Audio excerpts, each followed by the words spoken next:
चलिए students, heading डाल लीजिए cytoskeleton part number 1। Part number 1 के अंदर हम डिस्कस करेंगे साइटोस्केलेटन के बेसिक इंट्रोडक्शन के बारे में।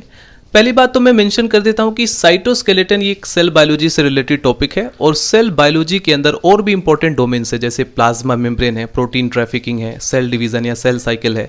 ये सारे टॉपिक भी मोस्ट इंपॉर्टेंट है और इनसे रिलेटेड फ्रीक्वेंटली एग्जाम पेपर में क्वेश्चंस पूछे जाते हैं, चाहे आप लाइफ साइंस के किसी भी एग्जामिनेशन पेपर को टारगेट कर रहे हैं।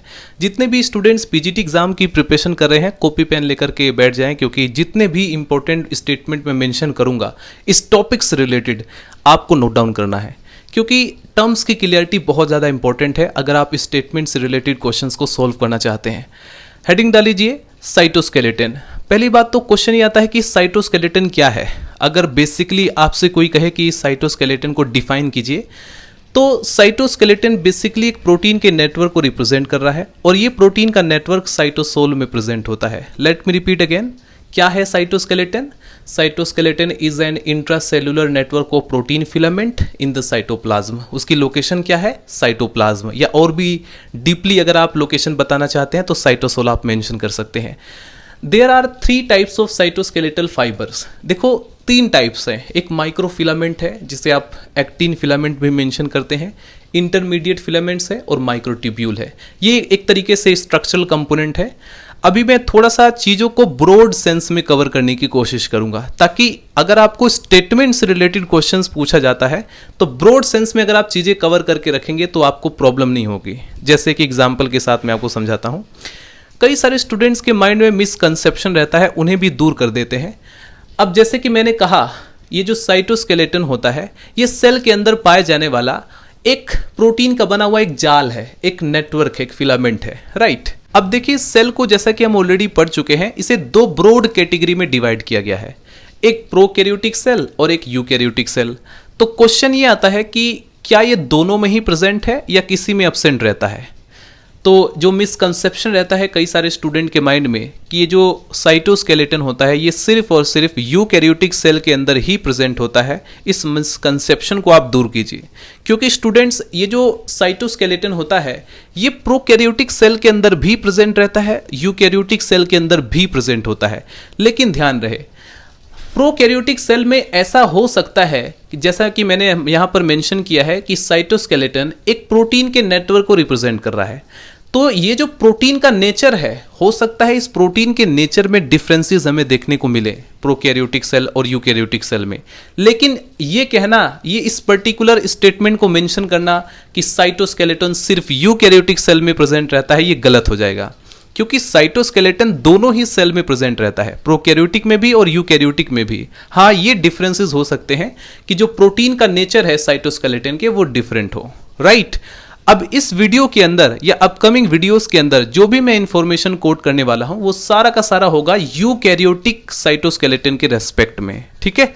यानी जो भी चीजें मैं मेंशन करूंगा यूकैरियोटिक सेल के अंदर जो साइटोस्केलेटन प्रेजेंट रहता है उसके बारे में मैं मेंशन करूंगा। फर्स्ट ऑफ ऑल स्टूडेंट्स, हम कॉमन फीचर्स को मेंशन करते हैं, यानी कि साइटोस्केलेटन की क्या कॉमन फीचर्स हैं जिसे हमें ध्यान में रखना होगा, रिटेन करना होगा। जैसे कि साइटोस्केलेटन जो होता है ये सारे के सारे यूकैरियोटिक सेल में प्रेजेंट होता है। मैंने यूकैरियोटिक क्यों मेंशन किया? क्योंकि मैं ऑलरेडी आपको बता चुका हूं कि अब मैं जितनी भी इंफॉर्मेशन कोट करूंगा वो सभी के सभी यूकैरियोटिक सेल के अंदर पाए जाने वाले जो साइटोस्केलेटन है उसके बारे में है, ठीक है। अब चाहे स्टूडेंट्स यूकैरियोटिक सेल प्रोटिस्ट की कैटेगरी को बिलोंग कर रहा हो, फंजाई हो, प्लांट हो, एनिमल हो, न्यूक्लिएटेड सेल हो, ई न्यूक्लिएटेड सेल हो, हमें देखने को मिलेगा कि सभी यूकैरियोटिक सेल के अंदर साइटोस्केलेटन प्रेजेंट रहता है, राइट। यूकैरियोटिक सेल में जो साइटोस्केलेटन प्रेजेंट रहता है उसके 3 डिफरेंट फॉर्म्स हम देखते हैं। 3 डिफरेंट फॉर्म्स रिपोर्टेड हैं। एक्टिन फिलामेंट, जिसे आप माइक्रोफिलामेंट भी कहते हैं, इंटरमीडिएट फिलामेंट और माइक्रोट्यूब्यूल्स। ये इंपॉर्टेंट पॉइंट है और इन सभी के रिगार्डिंग मैं डिटेल में इंफॉर्मेशन को कोट करूंगा, आपको उसे नोट डाउन करते रहना होगा। ये जो स्टूडेंट्स कैटेगरी, ये जो क्लासिफिकेशन दिया गया है ये किस बेसिस पर है? तो ये डायमीटर के बेस पर है। जैसे आप एक्टिन फिलामेंट को कंसीडर करें तो इसका डायमीटर लेस होता है बाकी के कंपैरिजन में। माइक्रोट्यूब्यूल्स का जो डायमीटर होता है वो हाइयर होता है बाकी अदर जो फिलामेंट है उनके कंपैरिजन में। तो ये डायमीटर के बेस पर दिया गया क्लासिफिकेशन है। So these are the 3 types of cytoskeleton that you will get in case of eukaryotic cytosol. अब हम इन तीनों के तीनों फिलामेंट को स्टूडेंट्स कंपैरेटिव मैनर में स्टडी करेंगे, जिससे कि हमें पता चल सके कि कौन सा पॉइंट एक्टिन फिलामेंट से रिलेवेंट है और कौन कौन से पॉइंट ऐसे हैं जो कि इंटरमीडिएट या माइक्रो फिलामेंट से, जो माइक्रो ट्यूब्यूल है उस फिलामेंट से जो है रिलेवेंट करते हैं। इससे एक अच्छी सी कंपैरेटिव स्टडी जब आप करते हैं तो स्टेटमेंट से रिलेटेड क्वेश्चन हो, साइटोस्केलेटन से रिलेटेड कोई भी क्वेश्चन हो, उसको सोल्व करना आसान हो जाता है। ठीक है, तो अभी स्टूडेंट जो ऊपर इंफॉर्मेशन मेंशन किया गया है साइटोस्केलेटन के रिगार्डिंग, उसे आप नोट डाउन कर सकते हैं। Cytoskeleton is an intracellular network of protein filament in the cytoplasm या cytosol. There are three types of cytoskeletal fibers: microfilament, intermediate filament and microtubules. All these fibers are polymers built from small protein subunits held together by non-covalent bond. ये जो है non-covalent bond से आपस में interaction इनका देखने को मिलता है या आपस में bounded है। These cytoskeleton is responsible for every action performed by cell. Cell के अंदर जितने भी एक्शंस हम देखते हैं, जितनी भी एक्टिविटी हम देखते हैं, उन सभी के लिए साइटोस्केलेटन रिस्पॉन्सिबल होते हैं। जैसे कि कॉन्ट्रैक्शन, सेल कॉन्ट्रैक्शन में हम देखते हैं वहां पर भी साइटोस्केलेटन का एक इंपॉर्टेंट रोल रहता है। सेल मोटिलिटी में movement of cell organelles and vesicles, जो वेसाइकल्स का मूवमेंट हमें देखने को मिलता है या सेल ऑर्गेनेलिज का जो मूवमेंट हमें देखने को मिलता है, वो हमें किसकी वजह से देखने को मिलता है? साइटोस्केलेटन की मदद से। साइटोकाइनेसिस है या इंट्रासेलुलर साइटोप्लाज्मिक ऑर्गेनाइजेशन है या सेल पोलैरिटी है and many other functions required for cell survival. Cell survival के लिए जो अदर फंक्शंस रिक्वायर्ड रहते हैं, उन सभी फंक्शन को परफॉर्म करने के लिए कौन रेस्पॉन्सिबल है? साइटोस्केलेटन। तो साइटोस्केलेटन आप देखें तो ये सेल के अंदर बहुत ज़्यादा इंपॉर्टेंट एलिमेंट है, इसको आप नेग्लेक्ट नहीं कर सकते। काफ़ी सारे ऐसे स्टूडेंट हैं जो कि माइटोकॉन्ड्रिया, गोल्जी कॉम्प्लेक्स, न्यूक्लियस, यानी कुछ इंपॉर्टेंट जो सेल ऑर्गेनेलिज हैं उनसे रिलेटेड इंफॉर्मेशन को कोट करके वो सोचते हैं कि हमने सेल बायोलॉजी के सारे टॉपिक्स पढ़ लिए। बट ध्यान रखना, साइटोस्केलेटन भी एक इंपॉर्टेंट टॉपिक है, इसको भी सीरियस तरीके से आपको कवर करना पड़ेगा। इसके अलावा स्टूडेंट्स, अगर मैं साइटोस्केलेटन की रिगार्डिंग और भी इंपॉर्टेंट फंक्शन को, इसके स्ट्रक्चर को मेंशन करूं, आप इसे नोट डाउन कर सकते हैं। ये जो साइटोस्केलेटन होता है ये थ्रेड लाइक स्ट्रक्चर होता है, यानी धागे की तरह आपको दिखने को मिलेगा अगर आप इलेक्ट्रॉन माइक्रोस्कोप की मदद से इसे देखेंगे। ठीक है, having interaction with cell membrane, इसका जो है सेल मेम्ब्रेन से इंटरेक्शन होता है। Help to maintain cell shape and give contractibility to the cell, ये जो है सेल के शेप को मेंटेन करने में हेल्प करता है और सेल की कॉन्ट्रैक्टिबिलिटी में भी हेल्प करता है। Also help in cell locomotion और द मूवमेंट ऑफ प्रोटोप्लाज्म, यानी कि स्टूडेंट्स ये जो है सेल के लोकोमोशन में भी हेल्प करता है और जो प्रोटोप्लाज्म का मूवमेंट होता है वहां पर भी साइटोस्केलेटन हेल्प करता है। It is also help in the movement of cellular components, जो सेलुलर कंपोनेंट्स हैं जैसे कि क्रोमोसोम्स, मेम्ब्रेन एंड ग्रेन्यूल्स, इन सभी कंपोनेंट के मूवमेंट में भी साइटोस्केलेटन का एक इंपॉर्टेंट रोल रहता है। तो बहुत ही इंपॉर्टेंट फंक्शन परफॉर्म करता है सेल के अंदर साइटोस्केलेटन, इसलिए इसके बारे में हम डिटेल में इंफॉर्मेशन को कोट करेंगे। So students, let us start with microtubules. अब हम माइक्रोट्यूब्यूल्स के फीचर्स को देखने वाले हैं। आपका क्वेश्चन होगा माइक्रोट्यूब्यूल्स क्या होता है? तो जैसा कि मैंने अभी जस्ट मेंशन किया कि ये जो साइटोस्केलेटन होते हैं इसके तीन इंपॉर्टेंट स्ट्रक्चरल कंपोनेंट हैं: actin filament, intermediate filament, microtubules. तो हम सबसे पहले जिसके बारे में इंफॉर्मेशन कोट करने वाले हैं वो है माइक्रोट्यूब्यूल्स। कम से कम 3 से 4 वीडियोस और भी बनेंगी जो कि सिर्फ और सिर्फ बिलोंग करेंगी माइक्रोट्यूब्यूल से। तो आप सोच सकते हैं कि मैं किस लेवल की डीप इंफॉर्मेशन अपकमिंग वीडियोस के अंदर अपलोड करने वाला हूं। तो माइक्रोट्यूब्यूल्स के बारे में सबसे पहले जो कॉमन फीचर्स हैं, जो बेसिक फीचर्स हैं, उसको आप लोग नोट डाउन करें। एक तो ये जो है जितने भी यूकैरियोटिक सेल रहती हैं उन सभी में माइक्रोट्यूब्यूल का प्रेजेंटेशन हम देखने को मिलता है, राइट। माइक्रोट्यूब्यूल का प्रेजेंस सारे यूकैरियोटिक सेल के साइटोसोल में रिपोर्टेड है।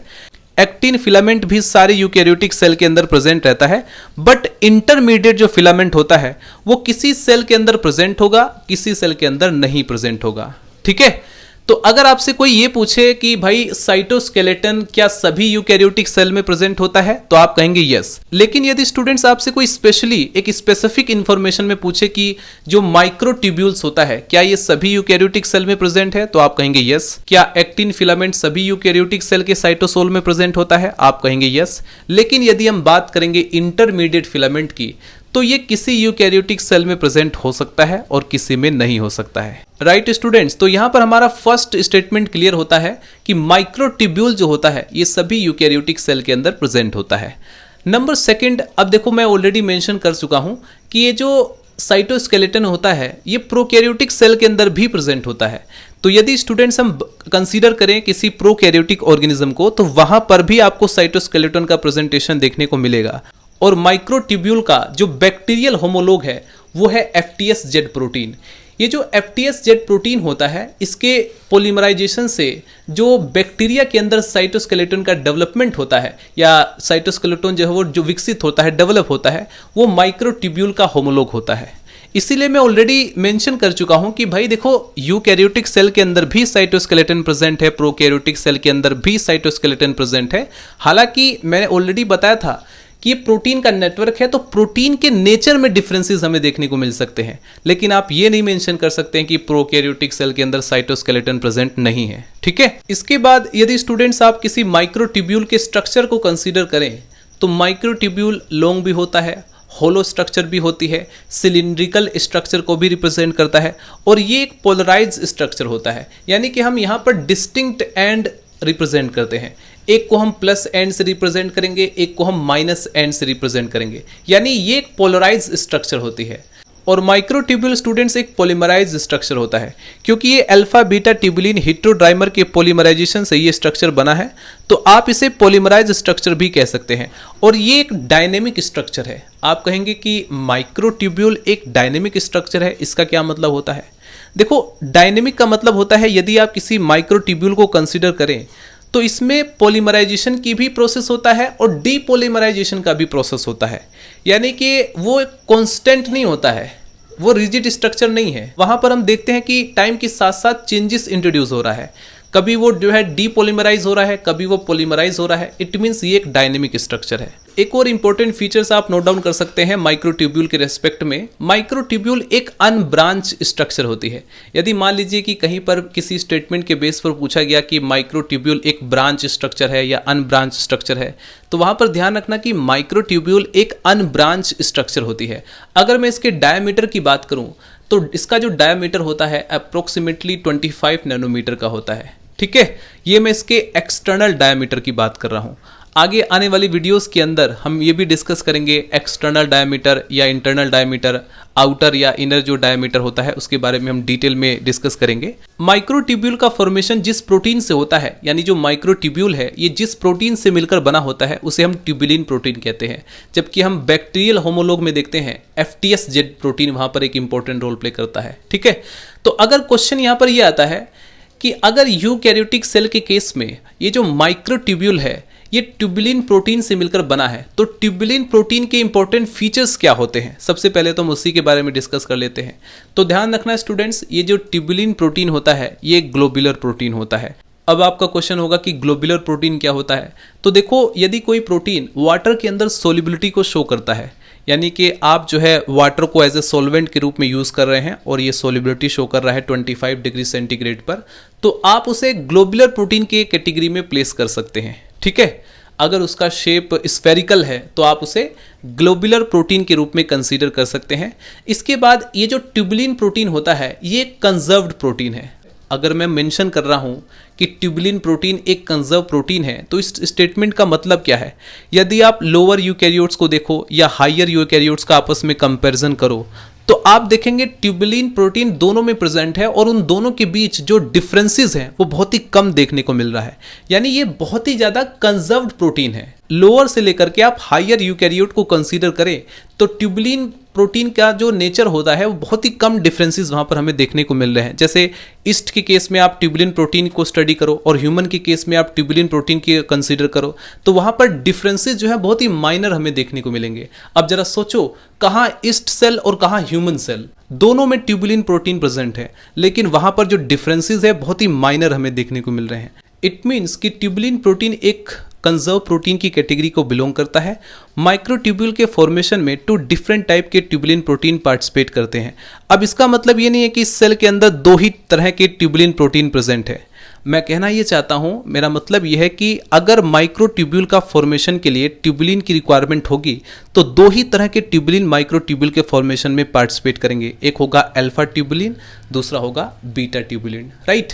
अगर मैं इसके मोलिकुलर मास की बात करूं तो 50 किलो डाल्टन इसका जो मोलिकुलर मास है अप्रोक्सीमेटली होता है, ठीक है। अब इसके बाद स्टूडेंट्स, चाहे आप अल्फा ट्यूबुलिन को कंसीडर करें या बीटा ट्यूबुलिन को कंसीडर करें, इन दोनों के साथ जो है जीटीपी की बाइंडिंग होती है। तो ध्यान रहे, both have a binding site for GTP. अब इसके बाद स्टूडेंट्स, चाहे आप अल्फा ट्यूबुलिन को कंसीडर करें या फिर आप बीटा ट्यूबुलिन को कंसीडर करें, दोनों के पास जीटीपी की बाइंडिंग साइट होती है, राइट। दोनों में जो है जीटीपी की बाइंडिंग होती है। ये कुछ इंपॉर्टेंट फीचर्स मैंने मेंशन किए ट्यूबुलिन प्रोटीन के रिगार्डिंग, ठीक है। अब इसके बाद बाकी की जो इन्फॉर्मेशन है साइटोस्केलेटन के रिगार्डिंग, वो मैं अपकमिंग वीडियोस के अंदर कवर करूंगा। मैं उम्मीद करता हूं कि ये वीडियो आपको काफी पसंद आई होगी। अगर आपका कोई डाउट हो तो आप लोग कमेंट सेक्शन में मेंशन कर सकते हैं। मिलते हैं स्टूडेंट नेक्स्ट वीडियो में। Bye bye, Tata.